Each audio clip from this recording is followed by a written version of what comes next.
चाहे तुम रावलपुरी मुझको बाकी इलाके मे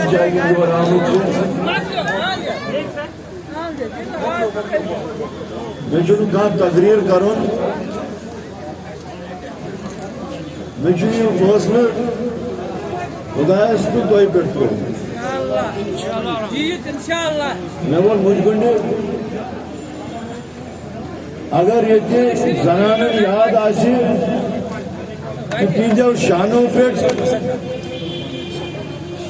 नट कम वल ये दिन त्रेशन दाद KPS करान लॉन्ग बूट लगित सड़कों फेरान अगर वावर तम सात KPS करान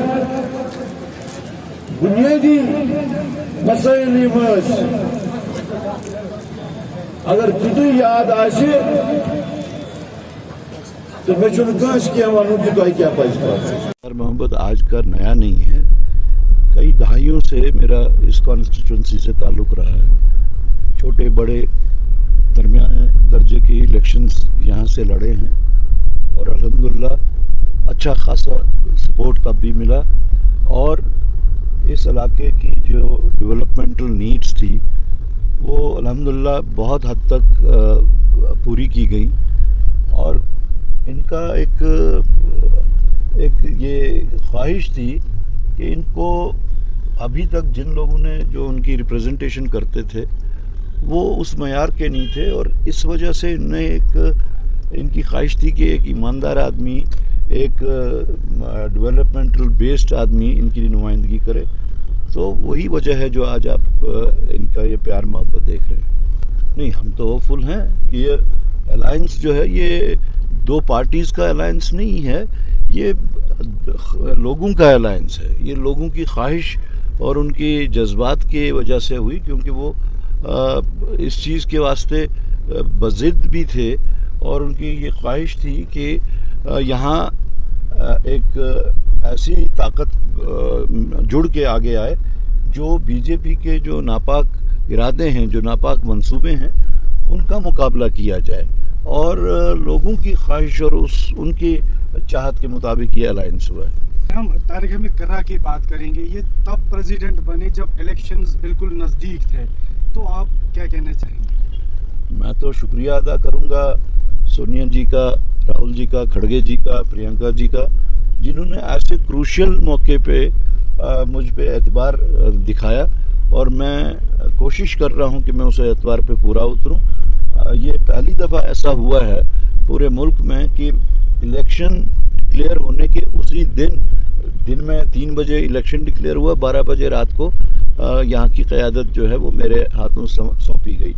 तो ये एक भरोसा है उस क़यादत का मुझ पे, जिसके मैं पूरी कोशिश कर रहा हूँ कि उस पर मैं खरा उतरूँ। देखिए, रिवाइव तो तब होती है जब कोई चीज़ ख़त्म हो। ये तो उनकी जुमलेबाजी थी, पार्लियामेंट में भी, पार्लियामेंट से बाहर भी वोट हासिल करने का एक जुमला था।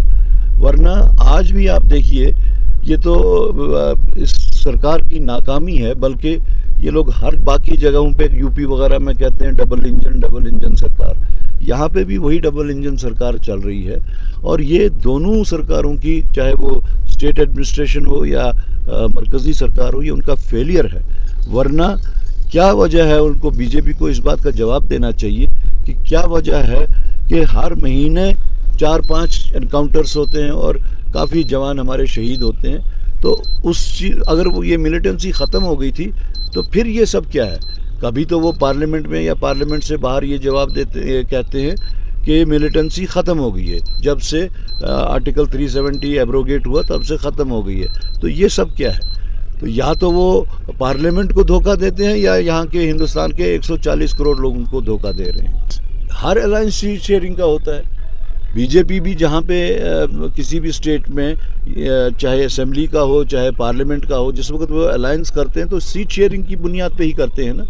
तो सीट शेयरिंग जो है वो पार्टीज़ अपनी अपनी ताकत के मुताबिक अपना शेयर लेते हैं कि कितने मेंबरान उनके लड़ेंगे। बाकी उसके पीछे पर्पस क्या है वो देखने की ज़रूरत है। जहाँ तक हमारे यहाँ का अलायंस जम्मू कश्मीर में है, इसमें कोई शक नहीं है कि ये सीट शेयरिंग है, लेकिन पर्पस बिहाइंड जो है वो एक पाक मिशन जिसको हम कह सकते हैं वो है कि बीजेपी को यहाँ के पावर कॉरिडोर से बाहर रखा जाए, क्योंकि जो हालात उन्होंने यहाँ पे पिछले 10 साल में पैदा किए, यहाँ के लोगों के ऊपर जो जुल्म सितम ढाए, आज अगर आप जम्मू कश्मीर के लोगों को देखेंगे तो उनके अंदर ही अंदर दम हो गया हुआ है, बात नहीं कर सकते हैं। बात करने बाहर आए तो या तो उनके ऊपर पब्लिक सेफ्टी एक्ट लग जाता है, प्रोटेस्ट करें तो UAPA लगता है, FIR लग जाते हैं कि और भी ज़्यादा कोई ऊंची आवाज़ में बात करे तो उसको कहते हैं ये एंटी नेशनल है।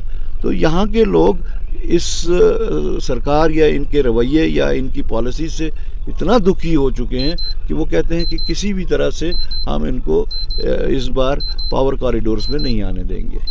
मैसेज बिल्कुल क्लियर है कि भारतीय जनता पार्टी ने यहाँ पे 2014 के बाद तजुर्बे किए। अब लोगों के लोगों के ज़बान में उसको कहते हैं कि उन्होंने A टीम भी बनाई, B टीम भी बनाई, C टीम भी बनाई, यानी कितनी टीम्स बनाई। लेकिन जिस वक्त उनको लगा कि उन्होंने जो चेस बोर्ड सजा के रखा था जम्मू कश्मीर के बारे में वो नाकाम होता हुआ उनको लगा, उन्होंने देखा कि उनकी कोई भी टीम कुछ नहीं कर सकी, यहाँ पे लोगों का दिल नहीं जीत सकी, लोगों को वो आगे जो उनके जज्बात और एहसासात हैं उसकी तर्जुमानी नहीं कर पाए। तो उन्होंने यहाँ पे एक नया जो खेल रचा वो ये है कि इंडिपेंडेंस को उन्होंने मैदान में उतारा। इंडिपेंडेंस को मैदान में उतारने का मतलब ये है कि यहाँ के वोट को तितर बितर करना, फर्दर फ्रेगमेंटेशन करना। और मेरी अपील लोगों से यही है कि वो इस खेल को समझें और अपना वोट ज़ाया ना करें, क्योंकि कोई इंडिपेंडेंट इस पोजीशन में नहीं है, उनकी तो शिनाख्त ही नहीं हो सकती कि वो लोग कहाँ से आए, कौन है, उनका कोई सोशल स्टेटस नहीं है इस मुकाम का कि लोग उनको चुन सकें। तो उनका मतलब और मकसद सिर्फ इतना है कि वोट को फ्रैगमेंट करें। तो लोगों से मेरी यही गुजारिश है, यही अपील है कि ये इस नए जाल में बीजेपी के ना फंसें। देखिए, मैं इंडिया ब्लॉक की नुमाइंदगी नहीं कर सकता, मैं अपनी जमात की नुमाइंदगी करूँगा, अपनी नुमाइंदगी करूँगा। मैं एक पॉजिटिव नोट पे इस वक्त इलेक्शन लड़ रहा हूँ। मैं नेगेटिविटी को कहीं सामने हायल नहीं होने दूंगा। मुझे इससे कोई गरज नहीं कि कौन क्या कह रहा है, मुझे इससे कोई गरज नहीं कौन बेल पे निकला कौन नहीं निकला, वो एक कानूनी कार्रवाई है। यहाँ मेरा मकसद और मुद्दा सिर्फ ये है कि मैं on A positive note, on A positive line लोगों तक अपनी बात पहुंचा सकूं और आइंदा हम क्या कर सकते हैं उसका खुलासा लोगों तक कर सकूं। बाकी मुझे बाकी क्या हो रहा है, कौन अलायंस किससे कर रहा है, मुझे नहीं लगता कि उसमें इतनी अहमियत देनी चाहिए, क्योंकि अलायंस हो या इलेक्शन लड़ना हो, वो जमहूरी तर्ज निज़ाम में वो इलेक्शन लड़ना हर एक का हक बनता है।